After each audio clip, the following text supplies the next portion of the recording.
Good morning, everybody. It's good to see you this morning. We're glad we have this chance to be together to study from God's Word. Can you switch me over, James? We are studying in the Psalms. We're just doing some selected Psalms. Obviously, we can't cover them all.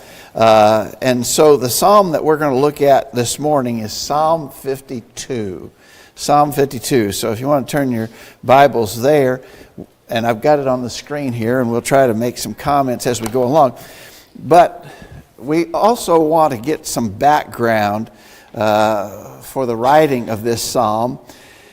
The people who have, the text of the psalm does not say this, but apparently there is a handed down tradition that accompanies a lot of the psalms. And so I don't know how your Bible is written, but published, but mine usually includes a little introductory note as to what may have provided the background for a given psalm.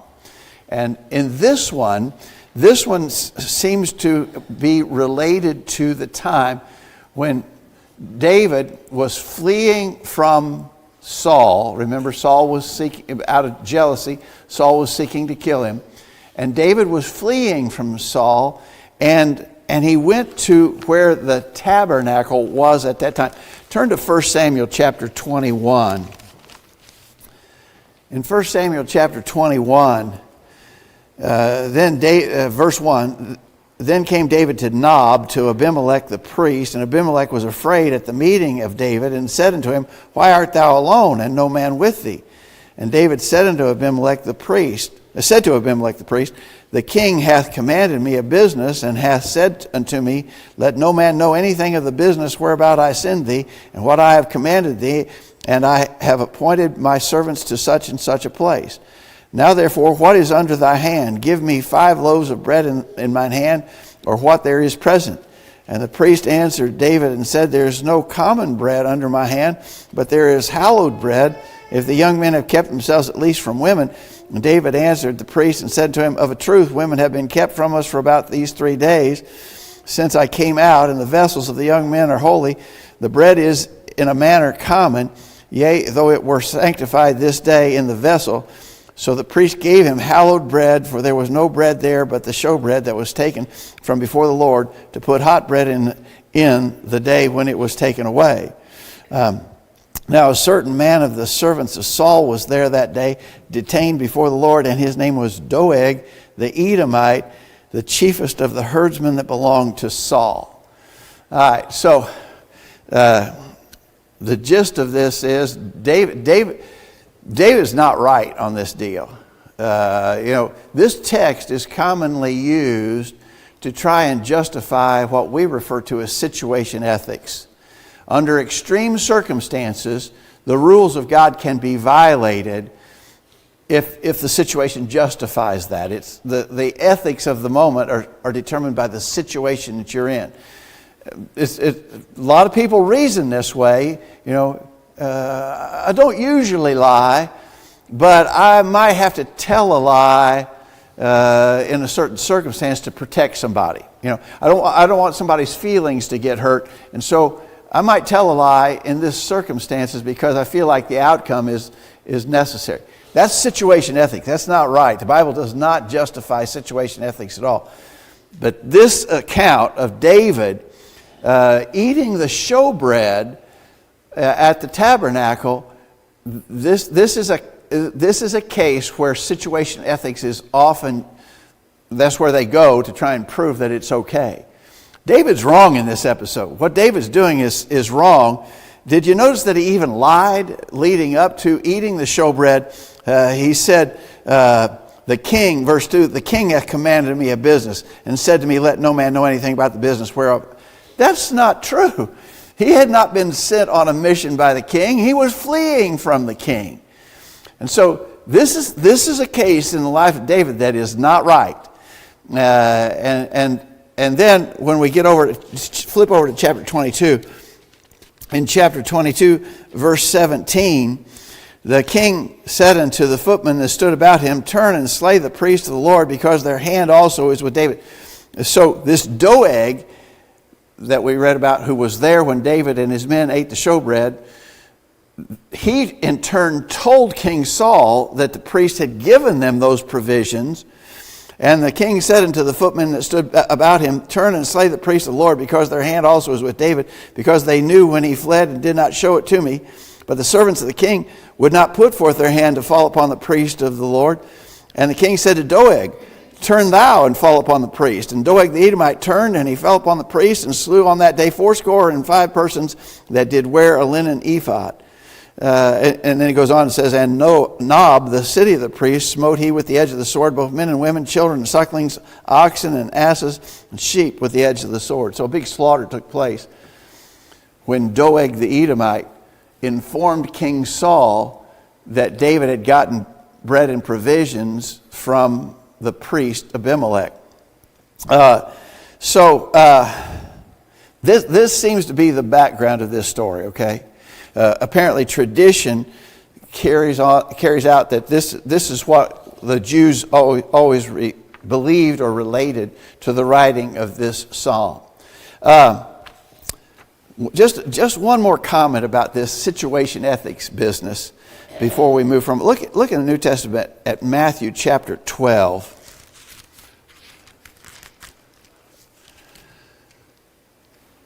Matthew chapter 12. This is the companion passage that the situation ethics folks try to use. Matthew chapter 12, beginning verse 1. At that time Jesus went on the Sabbath day through the corn, and his disciples were hungered and began to pluck the ears of corn and to eat. When the Pharisees saw it, they said to him, Behold, thy disciples do that which is not lawful to do on the Sabbath day. Real quickly, it wasn't wrong to eat the corn. That was allowed under the law of Moses. You could go into a standing field and gather a handful to eat. That was actually allowed. You might note in your margin there, Deuteronomy 23:25. So the Jews weren't complaining. They're stealing this guy's grain. They were complaining that the work was done on the Sabbath day. Okay. Jesus said in verse 3, Have ye not read what David did when he was hungered, and they that were with him, how he entered into the house of God and did eat the showbread, which was not lawful for him to eat, neither for them that were with him, but only for the priest? Or have ye not read in the law how the Sabbath days the priests in the temple profane the Sabbath and are blameless? I say to you that in this place is one greater than the temple. So, again, when you read that, the argument is made that Jesus was justifying his servants to violate the Sabbath law, and he called upon the example of David and the showbread to say, well, it's okay. You could do that. Situation ethics are a good thing. That's the way this is argued. But you have to take this at face value. Verse 4, David did eat the showbread, which was not lawful for him to eat. David sinned in the eating of the showbread. What Jesus is saying here in Matthew chapter 12 is, you all are criticizing my disciples for doing something that's not a sin, but you honor your national hero David when David clearly did sin. You don't make any gripes about David when he clearly sinned, but you want to accuse my disciples when they have not sinned. That's what Jesus is doing here in Matthew chapter 12. But take him at his word. David did what was not lawful for him to do. So that's a much deeper subject, and we could talk a long time about situation ethics. But I just felt like we had to cover that, since the idea is that this psalm was written based upon that episode. Okay? Any thoughts or questions or comments? Anybody? Wade? The reference you gave in Deuteronomy? 23:25. Okay, so let's read now. Let's get to the psalm that we're actually supposed to be studying. Let's read this, Psalm 52, beginning verse 1. Why boastest thou thyself in mischief, O mighty man? The goodness of God endureth continually. Thy tongue deviseth mischief like a... Now keep in mind, we think this is written about Doeg the Edomite, all right? Verse 2, Thy tongue deviseth mischiefs like a sharp razor working deceitfully. Thou lovest evil more than good, lying rather than to speak righteousness. Selah. Thou lovest all devouring words, O thou deceitful tongue. God shall likewise destroy thee forever. He shall take thee away and pluck thee out of thy dwelling place and root thee out of the land of the living. Selah. The righteous also see and fear and shall laugh at him. Lo, this is the man that made not God his strength, but trusted in the abundance of his riches and strengthened himself in wickedness.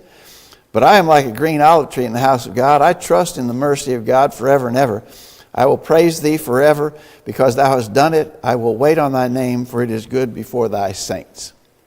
Okay, so if you look at your study guide, David describes Doeg the Edomite there of boasting himself in mischief. All right, boasting himself in mischief.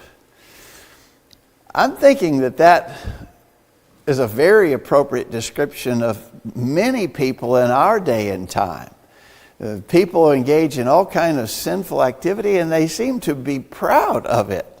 They boast about it. They brag about the different kinds of evil that they can become engaged in. And so this is a perpetual problem, I guess we would say. There are some people who have seemingly no sense of right and wrong, and they can do all sorts of wickedness and evil and actually be proud that they do so. I think maybe a classic example of that in our day and time is the sin of abortion and how people are so proud to stand up for the murdering of innocent babies. It's just shocking. When you see some of those demonstrations, every once in a while on the news, it comes around fairly frequently, there'll be some protest, arguing for abortion. And the proponents of that, the ones who are promoting that, they're just brash and bold and they seem to be bragging about their right to kill babies at their own discretion. That seems to me to be sort of fitting of this description, boasting thyself in mischief. Of course, mischief is a word that we would say, it's just mischief, isn't it? So this word means bad. He's boasting. But again, if that was Doeg, the Edomite, that's being described here, then we can see how he was pretty proud of himself for having informed on David. And then when Saul's soldiers wouldn't kill the priest, he said, Doeg, you do it. And Doeg seemed glad to do it. And he even not only killed the priest, I think, 85 priests that day, but also all the people in that town of Nob were killed as well. And Doeg seemed to be pretty proud that he was able to accomplish that. Thoughts or comments, anybody? Don't you think that probably is a pretty fitting description of people even in our day and time? So what sins does David charge Doeg with? Well, he says, thy tongue deceiveth mischiefs like a sharp razor working deceitfully. Thou lovest evil more than good, lying rather than to speak righteousness. Thou lovest all devouring words, thou deceitful tongue. And so one of the principal things that Doeg did that he accuses him of is lying and loving deceitful and devouring words. And so, but notice also that thy tongue deviseth mischiefs like a sharp razor working deceitfully. And so you get the idea that Doeg embellished this situation considerably when he went and told it to King Saul. And I think what must have been the gist of it wasn't a lie to say that the priest gave David showbread. That was true, right? That in this episode, that actually did take place. And so it wouldn't have been a lie for Doeg to go to the king and say, the priest gave David and his men some provisions. There was no lie to that. What apparently was the case is that he represented it as though the priest were purposefully supporting David, that they were acting rebelliously against the king, that they were supporting the king's enemy, and that they were against the king, which wasn't true at all. When David approached Abimelech the priest initially, He didn't know why he was there. He was actually a little afraid to see David there by himself. Apparently, he obviously had some soldiers with him. But why are you here? What are you doing? And so there's no sense that Abimelech was supporting David. And apparently, Doeg the Edomite lied to the king about this. If he had come and said, "Why did you give David bread?" And he would have said, honestly, "David told me he was on a mission from you, that you had sent him out. I thought I was doing the right thing to help David because he said he was on an assignment from you." Abimelech was innocent in this matter, and the only reason why him and all the other priests would have been killed was because there had been some embellishment of the situation, some lying, some deceitful words. I was thinking that when we relate situations to people, how we tell it can affect what people believe about a situation. You understand what I'm saying? So, you think of a set of facts. Maybe there's three facts in this matter. The way I tell those three facts to you, I can cause you to form a negative opinion towards somebody else, or I can cause you to form a positive impression of somebody else based upon how even if they are factual, how I relate those facts, the way I describe them. Certainly any embellishment that I place upon those facts can really affect how I get you to feel about it when I tell you the story. And so it really urges us to be careful with our words, to be honest in our expressions. I have failed in that certainly, and I think probably all have conveyed matters in a way that led to a false conclusion. We need to be really careful about that. Tom?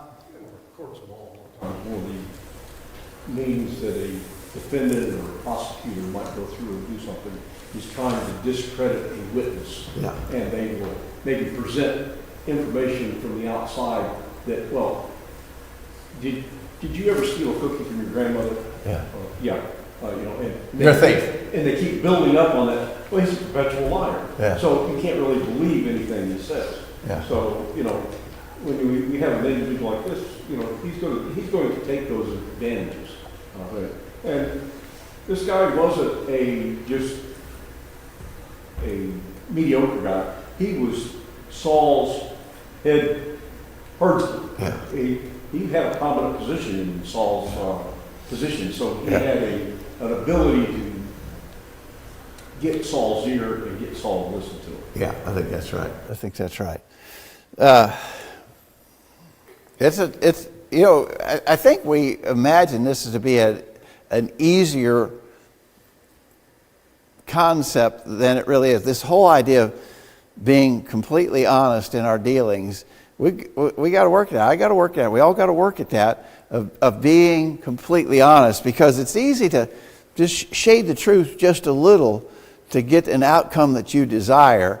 And maybe we should remember these expressions: devising mischief, a tongue like a sharp razor, devouring words, deceitful tongue. All of those are kind of expressions that we need to remember, that hopefully will urge us to work hard at being the kind of honest people that we ought to be. All right. What did David predict that God would do? God shall likewise destroy thee forever. He shall take thee away and pluck thee out of thy dwelling place and root thee out of the land of the living. Selah. And so David here is announcing what he believes God's judgment will be upon Doeg. So it wasn't just that Doeg lied when he reported this situation to King Saul. He did, certainly. But look at the outcome, and he directly was involved in the outcome. When the other soldiers of King David were not willing to raise their hand against the priest, Doeg was not hesitant to do so. And so he killed all the priests and he killed all the people of the town. And so it wasn't that David is expecting that God is going to punish him for lying alone, but for the lying and all the consequences that followed upon that lying, and Doeg's direct involvement in doing that. So, God will destroy thee forever. We might step back and say, well, that guy, he was a dirty dog if there ever was one. That guy, he was horrible. When you think about what he did and all the people he killed, I'm not that bad. In comparison to that guy, I feel pretty good because I've never done anything as bad as that. And so we might sort of try to soothe our consciences by saying, well, that Doeg was an honestly bad person. I mean, he was completely corrupt and wicked. I'm not like that. Oh yeah, I've got sins that I continue to commit, but I don't sin like Doeg the Edomite did. We got to be careful about that because God's justice demands punishment of all sins, and we tend to rank situations. This guy's really bad. I'm not as bad as that. But the fact of the matter is sin, and God's justice demands a punishment for sin. And so if we continue in our sin and don't obtain the forgiveness of God, then this expression, God shall likewise destroy thee forever, would apply to us. So when we think about these kind of situations, don't fall into the trap of relativism. My sins are not as bad as that. Thoughts or comments, anybody? All right. Now, when this happens, when God does this, there's going to be another outcome that will result from it. The righteous also shall see and fear. So when evil is dealt with, and when just punishment is delivered for sinful activity, others learn from that as well. I was thinking about the situation in 1 Corinthians chapter 5. Look at that for just a minute. You recall when in the church at Corinth there was that evil man who was living with his father's wife, and the church had looked the other way and they hadn't done anything about that. And Paul was rebuking them because they hadn't disciplined this fellow who was engaged in that kind of sinful activity. And so he tells them to withdraw themselves from that man. But in addition to addressing that man, who apparently repented upon being disciplined, he apparently repented. When we get into 2 Corinthians chapter 2, there's a clear indication that this guy repented upon being disciplined by the church. But there was another benefit to be gained too. Verse 5, 1 Corinthians 5, verse 5, deliver such a one unto Satan for the destruction of the flesh, that the spirit may be saved in the day of the Lord Jesus. Your glorying is not good. Know ye not that a little leaven leaveneth the whole lump? Purge out therefore the old leaven, that ye may be a new lump, as ye are unleavened, even for Christ our Passover, for even Christ our Passover is sacrificed for us. And so the church would learn and benefit and be protected against that sort of evil influence. And so I think that's what I see in the linkage here that David is making. Doeg is going to be destroyed, and the righteous will see and fear. In other words, righteous people will learn from that.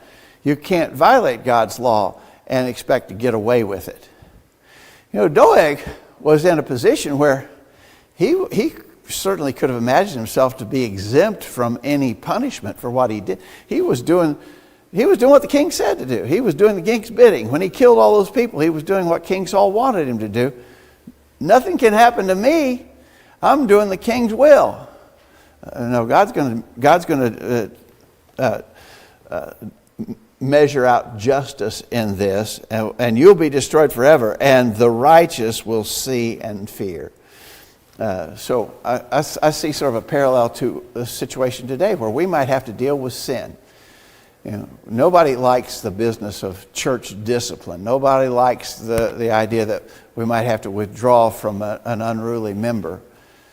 It's clearly taught. It's absolutely necessary. Nobody likes it. Nobody enjoys doing that.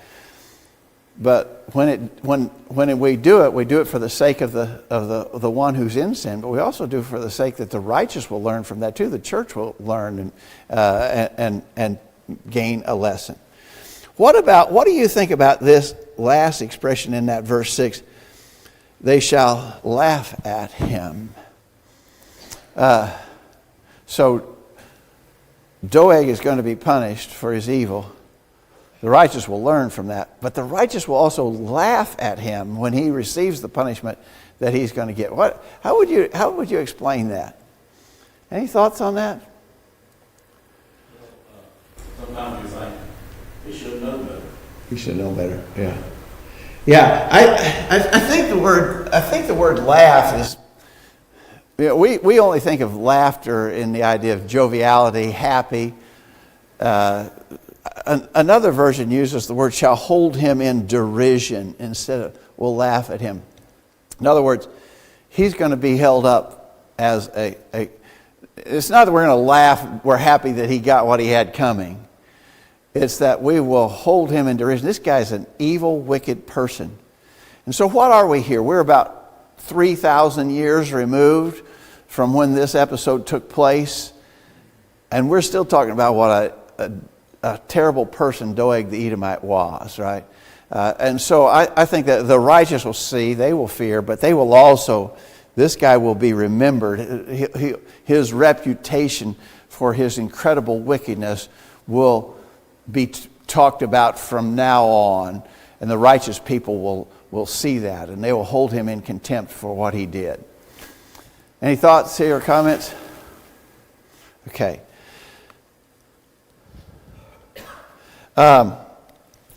So why would this guy, what would have been the motivation for Doeg? What was he trusting in? Well, verse 7 said, lo, this man, this is the man, we think Doeg, that made not God his strength, but trusted in the abundance of his riches, strengthened himself in his wickedness. And so he was certainly not trusting in God. God was not the source of his confidence or strength. He trusted in his riches. He strengthened himself in wickedness. So, as was pointed out, Tom pointed out, when we read there in 1 Samuel, Doeg was not just your common guy in the kingdom of Saul. He was high ranking. He was over all of Saul's herdsmen. He was his chief herdsman. So he was a ranking individual. And that being the case, he probably was a wealthy guy too. If you were in a high role in the kingdom of Israel's business, King Saul's business, you were over all of his herds and flocks, probably a situation where he would have done very well. He wasn't a commoner. He wasn't a poor man. He wasn't living day to day. You know, he probably was wealthy, and he took confidence that he trusted in the abundance of his riches, and he strengthened himself in his wickedness. I get the idea from that expression that he was not hesitant to use his advantage and his position to promote himself. In fact, you see that in the background information that we read in 1 Samuel 21 and 22, that he used his position to feather his own nest. You know, why would he give an evil report on those innocent priests? Why would he do that? Why would he? I mean, if he was there and he saw how that all happened, as we said, David was at fault, but the priests weren't at fault. And Doeg, it wouldn't have taken anybody with any common sense to realize these priests are innocent in this matter. David lied to them and got the showbread that he shouldn't have had anyway. But the priest didn't know any better. The priest believed what David said, that he was on the king's business. Why would Doeg go back to King Saul and obviously lie about them and their potential involvement in this rebellion? David, oh yeah, this David, he's a rebellious fellow. Why would Doeg tell a lie? Tom? Saul probably knew some of Saul's, hatred for David. And if he could link these priests to siding with David, then he goes through and he becomes an ally to Saul. And in Saul's mental state, he's going through and feeding off of that rage and anger against David, and going on. If he had just taken and killed one priest, wouldn't be thinking. But he went beyond that. He ignored what was right with God, and some of that might be tied to him being an Edomite as well. Going back to Who hates the Jews anyway? Hatred for the Jews anyway, and if he was tied into Jacob and Esau, here with Edom and things like this, or Lot. We didn't get the promises of God. That went to somebody else deceitfully, and this is where I'm getting back at God. Yeah, I don't know. We don't know his mindset, but the first part of that I think is definitely right. I think a strong motivation for he knows, if he knows anything about Saul, he knows Saul's kind of gone haywire on this business against David, but maybe I can use this and embellish this story to tell to King Saul, and it'll make me look good in his sight. I think that's the idea. He strengthened himself in his wickedness, and so he was using this as an opportunity to sort of put himself in a more favored position with the king. Again, I think this happens in interpersonal relationships. We maybe feel like we got to, twist the truth a little bit to make our situation better. Use a situation in order to promote ourselves or put us in a favored situation.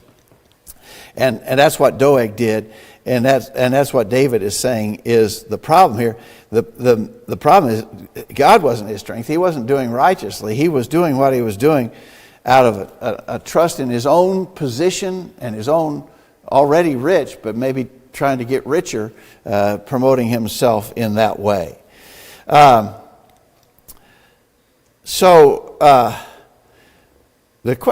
question 7, if you're looking at your study guide, what did David mean when he says the goodness of God endureth forever? I think it must come from this expression: I trust in the mercy of God forever and ever.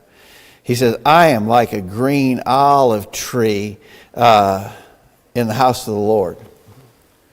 So that's obviously a figurative expression. I'm like a green olive tree. So olive trees obviously were much valued in that place and in that time. And so to have an abundant olive tree bearing fruit and so forth would be a really positive expression. And so that's what he's doing. I'm like a green olive tree in the house. I'm trusting in the Lord. Doeg wasn't. I am. I trust in the mercy of God forever and ever. He's contrasting himself with Doeg. What do you think about this? The mercy of God forever and ever. That principle of God's mercy toward those who are seeking to do his will is an eternal thing, and that never changes. And there's some confidence that we ought to gain from that. We're dealing with the same God who was merciful to David even. Here's David. David was not without his faults, surely. I think this episode was one of the sinful occasions in David's life that we know about. Obviously, the one better known is the case of Bathsheba. But David could say, I trust in the mercy of God forever. God is a merciful God. And that nature of God is never changed. God is a merciful God. God is merciful to us. When we sin, when we fall short, when we turn back to him in repentance, confession, and prayer, we have absolute confidence that God is gracious and merciful. David could have that confidence. I think that in this episode, David felt badly about what happened to the priest rather.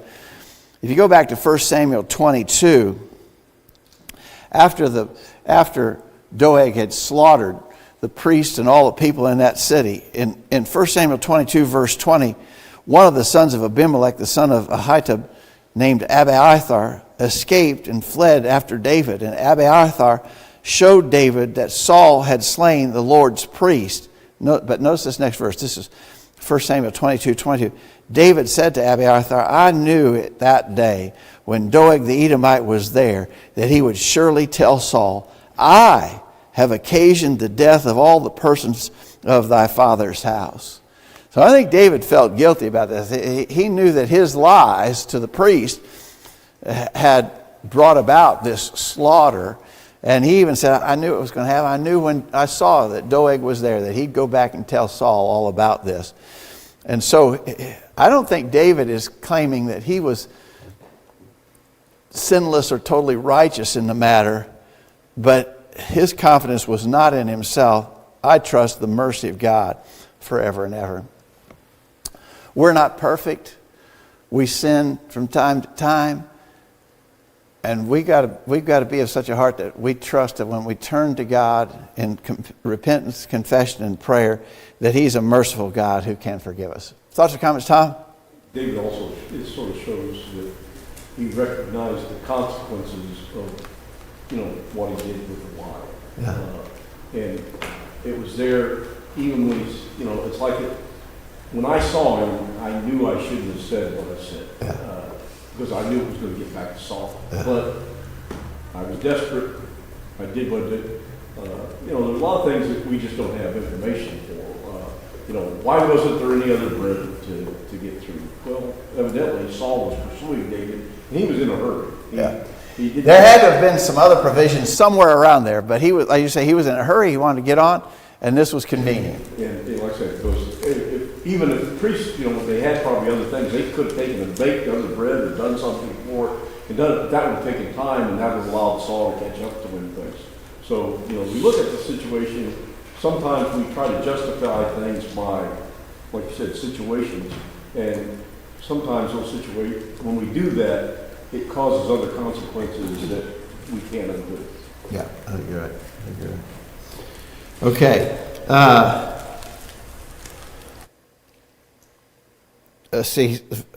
We skipped one question. What did Doeg love more than good and righteousness? Well, obviously, Doeg loved earthly gain, and in contrast to that, David trusted in God's mercy. And then finally, the final question here, what three things does David say? Let me read that again. What three things does David say he did which assure his standing with God? In other words, David said, I'm right with God. Doeg's not. I feel I'm in a right standing with God. He says, I trust in the mercy of God. So I trust in the mercy of God. That was one of the things that gave him confidence. He said, I will praise thee forever. So I think that denotes that he's expressing his devotion. In his devotion, I will praise thee forever. I'm committed. And then he says, I will wait on thy name, for it is good before thy saints. This is the idea of his dependence upon God. So I trust in God's mercy. I'm going to continue to be a devoted person, praising thee forever, and I will wait on thy name. In other words, I understand my dependence upon you, God, for everything that I have and everything that I am. Oh, those are three principles that are certainly appropriate for us. Trust that God is a merciful, forgiving God. Be committed, devoted, no matter what. I'm going to serve God, and I'm going to be dependent upon Him. I'm not going to take things into my own hand. I'm going to depend upon God for all good things. Thoughts or comments there? Anybody? Tom? You go back to this Edomite. It's almost like Proverbs 6, the thing that God hates, epitomized, sort of embraces this individual totally. With the soldiers who were under the king's direction, refused to do what the king commanded them to do. He sort of laughed at that and said, well, I'll go ahead and do it. He was quick to do evil in God's sight. He didn't put his trust in God.